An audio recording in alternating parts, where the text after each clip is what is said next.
is segment 2 of the interesting story of Carl Hutchinson. You get to hear his beginnings, and you get to hear in this particular segment how he transitioned, became an engineer, and found his way to the Middle East. For context, we also encourage you to go back to segment number 1 on Carl Hutchinson so you can hear all of the story. All right, check this out. You will want to hear this from beginning to end. Thank you for watching.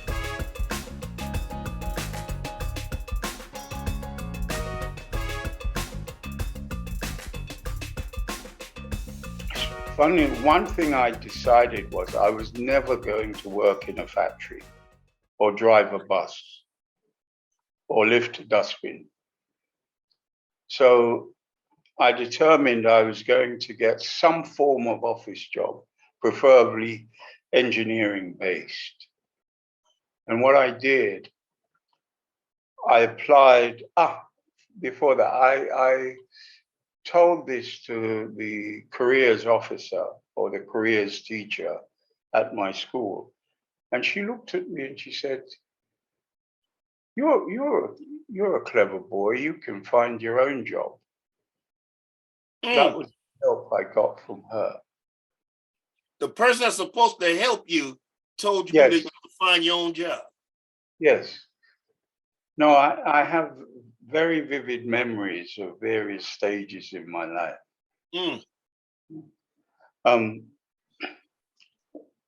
So basically, I saw an advert in the newspaper. Literally, I picked up newspapers and applied for jobs. And I saw the advert for an apprentice, engineering apprentice in the HVAC industry.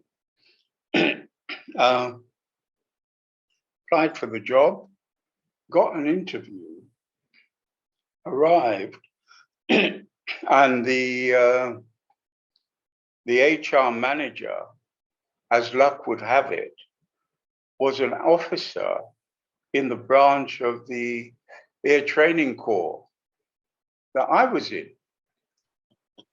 So by sheer luck, I already had a connection in the company. And because of that, I was given the position. And it was then up to me to prove myself, which I did. So from that, I served a 5-year apprenticeship, design engineering apprenticeship with the company. And after that, we qualified as engineers. And then I worked a couple of years as a junior engineer. Then I decided, one thing happened. Once we qualified, there were 4 of us that qualified the same year. One was Irish. One was the son of a dustbin man, a sanitation worker. The third was the son of a administrative assistant somewhere. And there was me. We all got assigned 3 lighter colored persons were assigned to senior engineers for further training. I was given 3 projects and told to get on with it. So that was the best thing they could ever done.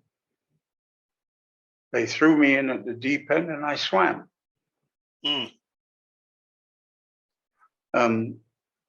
And strangely enough, when we all qualified and we were going to be employed as junior engineers, I got the other 3 together because I was the organizer.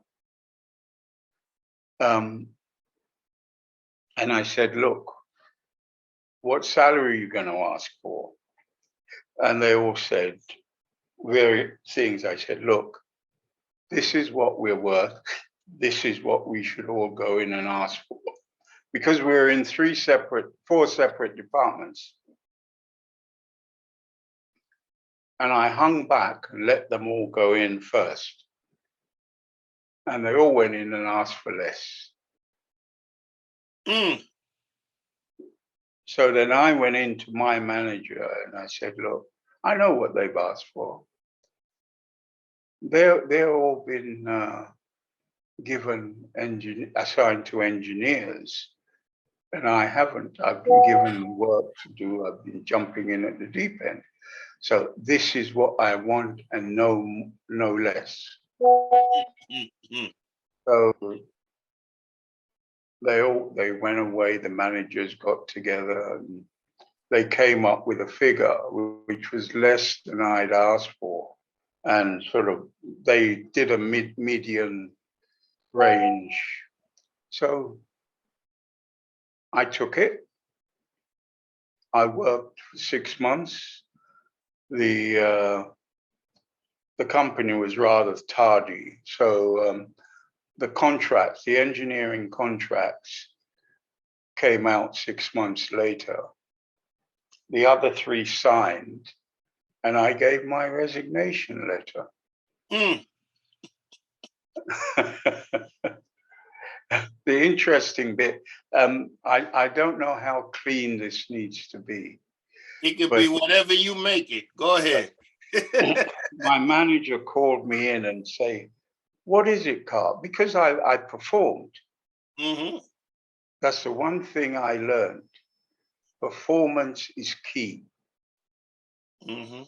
So he called me and he said, what is it, Carl? Is it money? I can never forget his name. His name was Martin. I said, Martin, you're a cunt. And worked my month's notice, and I was out of there. Mm-hmm. The equivalent, just to give you an idea of what salaries were, this was in 1969. The salary for an engineer, a junior engineer, straight out training, was 13,000, I believe, 13,000 pounds a year, which meant just over just over £1,000 a month, which is So 200. translate that in what that looks like for American dollars, especially back then. That was roughly about 27 to 30,000 a year, something like that. Yeah. Mm. Go ahead. I'm sorry. So after I left that, I decided to do freelance work for a while. And I left on the Friday. On the Monday, I started freelancing. And my salary was £100 a week. Wow.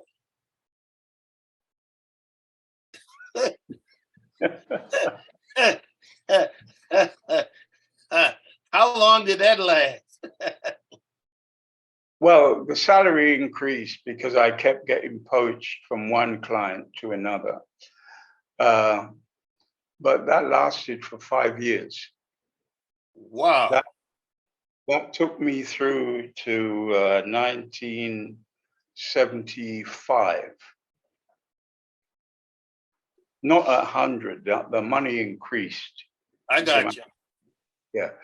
But what I found, I did work for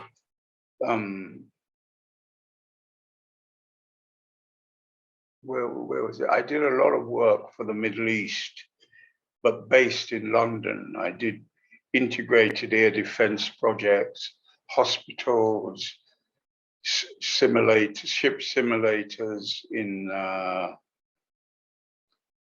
mountains, power stations, all these types of projects. But this was all based in London. It was either design, procurement, coordination, but I didn't never saw any of the projects that I was working on. It was all theoretical. I would do the project, do the job, send all the results or all the designs out to the Middle East. Never went.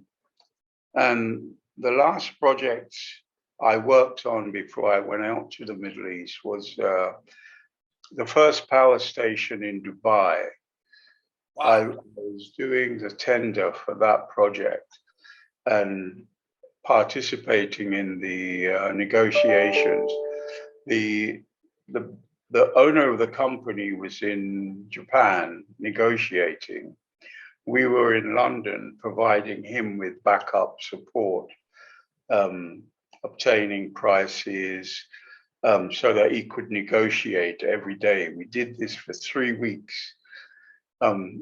We would work from 6 o'clock in the morning till 11 o'clock at night, getting prices across the world from California, Germany, to build up the tender. And he would be in Japan, Tokyo, negotiating daily. And how we did this, he would send us at the time a telex, sometimes 4 or 5 meters long telex. We would then action and do all that when we came in first thing in the morning, and then work the way through. And by 9 o'clock in the evening, we would start sending him responses to his telex. And we'd finish about 11:30. Well, let me interject there, because see, there's a lot of younger people watching. They don't have a clue as to what you just said about a telex. To make it real simple. In the America, they would call it ticker tape. Yeah, ticker tape, or look at it as a fax, because even though that's later. No. It's prior to fax. I know that, but they're not going to be. I'm trying to get them to process what you said. Basically, this is earlier technology. You didn't have text messages. You didn't even have email. So this was the quickest way to get the message across. But go ahead. I'm sorry. Okay, let me explain in a much simpler way. Yeah. Means of communication through the ages has been the written word, typed text, the telex or the ticker tape, as it's called in the USA. Then came the fax machine. Then after that, it brought us into emails. And now we're on text. Yeah. So that's the sequence. Yeah. That's the sequence we've been through. And then the other piece is, don't lose your train of thought. He said the first power station in Dubai. So now you all see Dubai in this glorious majesty. He came in on the ground floor and helped to create what you see today. So I just want to translate that for those who are watching this. Go ahead. I'm sorry. Right. So I was sat in the office with one of the directors, and I said, I've been working on all these Middle Eastern projects for the last 5 years, and I've never been able to see the results of my work. And he looked me straight in the eye and said, Carl, I thought you'd never ask. Because there's a certain, what would you call it? There's a certain code that exists in the UK. You don't poach. If somebody asks, then they made the first move, but you don't make the first move as as a client to a consultant. Mm-hmm.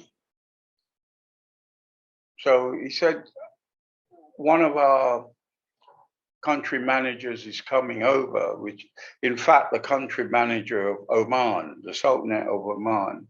And he says, a space has opened up. So I'll set up the interview and let's see where we go from there. So the country manager came to London.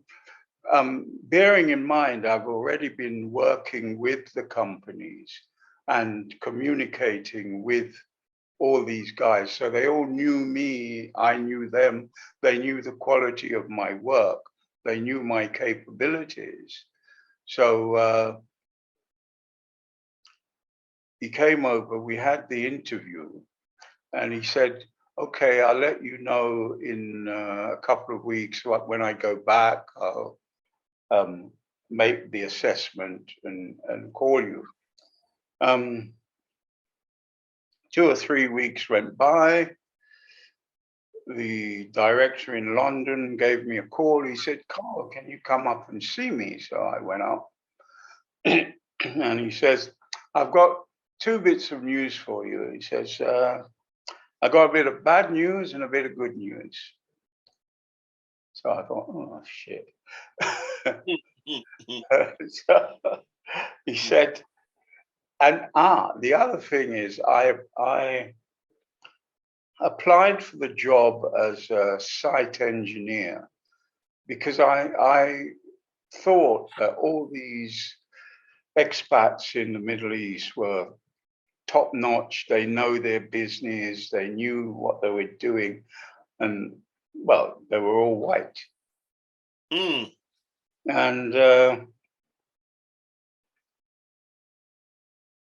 he said, look, I've got a bit of bad news. He says, you haven't got the job as site engineer. So I thought, I used an expletive, but he then said, oh, there's another thing. He said, there's another post, and Ray, the country manager's name was Ray Haynes. And I mentioned that in particular because we became fast friends, and he died earlier this year. And the first person his wife called was my wife because she didn't know where I was. And this was within an hour of him dying. And, within 10 minutes of my wife receiving the call, I called her back from KL. He was the one responsible. The good news was, he said, you've got the post of country project manager as opposed to site engineer. So that was the higher position. That was a much higher position. And that was only one of 3 positions that came with accompanied status. So then I traveled with my wife and daughter. Not on bachelor. All the other positions were bachelor status, apart from that of the country manager, the country electrical project manager, and the country mechanical project manager. I was the mechanical project manager. So when I landed in Muscat and the plane door was open and I stepped onto the top steps, it was like breathing in air from what do you call them? A fan heater. It was that hot.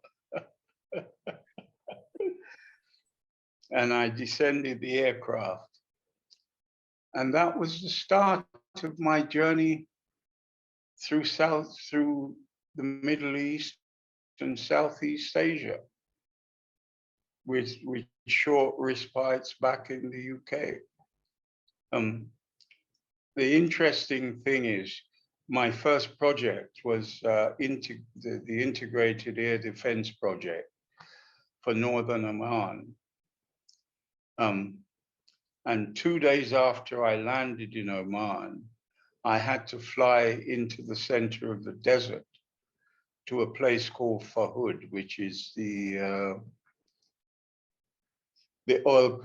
first oil producing region within Oman. And there were hundreds of flare stacks that you see in oil fields. Mm-hmm. And when I got out of the plane, it was even hotter. I was going to say, you went from the frying pan to the fire. Yeah. Yeah. So in Oman, the projects that I sort of worked on was schools, central banks, palaces, air defense projects. You know, it all added to the experience, because when you're outstationed back in the 70s, you had no support. Back in the UK, when you were working, if you needed technical assistance, you just picked up the phone and there was somebody, an expert on the other end of the phone to help you. When you were in Southeast Asia or in the Middle East, back in the 70s, you had to help yourself, or you had to figure it out for yourself, which was one of the best training grounds I've ever had. But now let me ask you this question. You went from working with that business and that company to eventually starting your own. What was that process like? Basically, every company I worked with, I always had a level of independence not afforded to many of the other staff members, because I produced results. It was as simple as that. My mind doesn't think about problems. My mind only focuses on solutions. So if there's an issue, I don't even like to use the word problem. If there's an issue, my mind automatically goes into solution mode. And that's it. And that is something that most of the people I've worked for sees. So they leave me alone to get on with it. They know they're going to get the result they want at the end. And they don't have to worry about it. It's something that's not on their plate. They don't have to worry about. So basically, the 70s were a fairly turbulent time, working from 73 and the oil crisis and the abandonment of the Bretton Woods Agreement and setting oil price at $35 a barrel coming through. And in the Middle East at the time, it was Wild West territory. Prices that the Europeans and the Americans were charging the Arabs for products and services were just astronomical. As an example, we had, as a company, one of our agencies was Chrysler Air Conditioning. And I was building a school. I was part of building a school. I provided all the mechanical and electrical services in the school. the main contractor. I don't know whether I can make, it was a Swedish main contractor. And they were determined to deliver on time. So Chrysler had let us down in terms of delivery, to meet the shipping dates. And I had to fly in roof package air conditioning units. So you can understand the difference between sending it by ship and flying it. You're 3 times the cost. We didn't charge any extra, and we still made money. So that cemented your reputation. Yes, but that also shows you the level of profits that were being ripped out of the Middle East. So go ahead. Subsequent to that,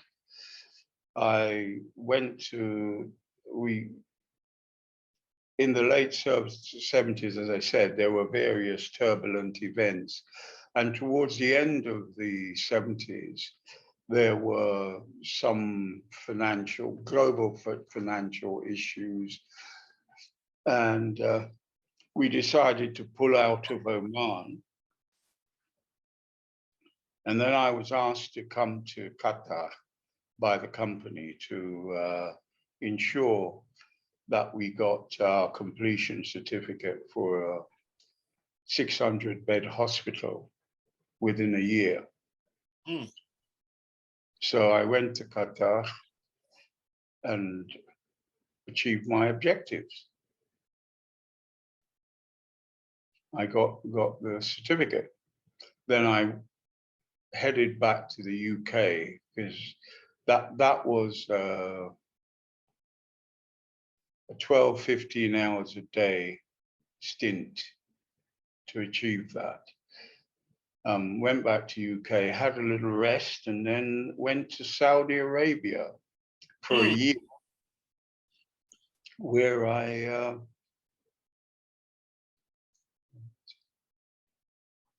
was part of a team accepting a hospital for the National Guard in Jeddah. Then again back to England, and then back to Qatar again to set up a M&E division for a Lebanese construction company. So I went in, ordered my desk and chair, and built a company that within 6 months, we had an order book of $35 million US.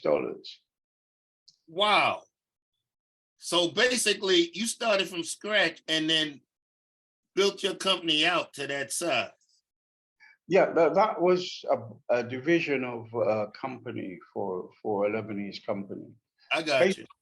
Yeah, basically they had the funds. I had the expertise. Then I struck up on an idea to set up a planned preventive maintenance company. Sold it to an eventual partner in Oman. So I went back to Oman and built that company up also. I think we turned over in the end something like 8 or 9 million. But we had some partnership issues. So we parted ways and I came back to London. Then I set up 6 months. I looked at the market before deciding what area to go into. At that stage, I selected an area of low-cost housing, set up a construction stroke development company. and for the next 6-7 years ran that and built it using 3 credit cards, 3 gold cards. Bearing in mind, I came back to England. My daughter Nadia was in boarding school. My wife wasn't working. I bought a 4-bedroom house opposite a golf course. I got myself 3 gold cards with 10,000 unsecured credit line from each one. So I took 30,000 pounds of credit and built a company. The first year my turnover was 21,000, second year 211,000, third year 1.2 million. Over 7 years, I turned over about, 6 years, I turned over about 12 million. Did you hear those numbers? Well, you need to come back for the next segment in which we hear more about the exploits of Carl Hutchinson. He has done phenomenal work and he has had a phenomenal career. And while you're watching him, check out the rest of this YouTube channel, hit subscribe, and also share. We will see you soon.